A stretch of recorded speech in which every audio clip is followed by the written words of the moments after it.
இங்க வா. ஆஹா அடிப்பீங்க. அடிக்க மாட்டீங்க வா. அடிங்க. என்னடி ஏன் புள்ளையாடி நீ மானத்தை வாங்கி வச்சிருக்க?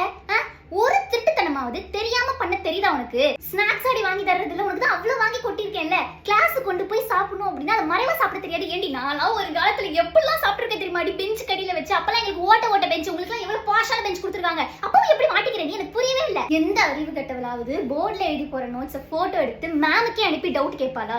அறிவு கட்டவளை. ஆனா ஒண்ணு சந்தோஷமா இருந்துச்சு, பிரேயர்ல வந்து மயக்கம் வர மாதிரி ஆக்டிங்க போட்டு நல்லா ஃபன் பண்ணிருக்கேன். என் புள்ளன்னு சொல்லிக்கிறதுக்கு கொஞ்சம் பெருமையா இருந்துச்சு. இந்த மாதிரி தானே நான் உங்ககிட்ட எதிர்பார்க்கிறேன். கொஞ்சமாவது என் புள்ள மாதிரி நடந்துக்கோ. நீ அழுகல எனக்கு கால் பண்ணி மேம் பிரின்சிபல்லாம் சிரிக்கிறாங்க, உங்க பொண்ணு பயத்துல அழுகுறாங்க, சும்மா தான் மிரட்டணும் அப்படின்ட்டு.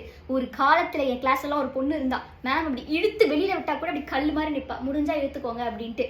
அப்படிப்பட்ட பேட்ச் எங்க பேட்ச் தான். நீயும் இருக்கியே. ஆனா ஒண்ணு பாப்பா, எனக்கு அவ்வளவு கஷ்டமா இருந்துச்சு. கிட்டத்தட்ட நானும் உங்க அப்பாவும் 4 வருஷம் ஸ்கூல் டேஸ்ல இருந்தே லவ் பண்ணோம். நான் சொல்ற வரைக்கும் உங்க தாத்தா பாட்டிக்கு தெரியாது, கண்டுபிடிக்க வாய்ப்பே இல்லை. அப்படி வச்சு மெயின்டைன் பண்ணிருந்தேன்.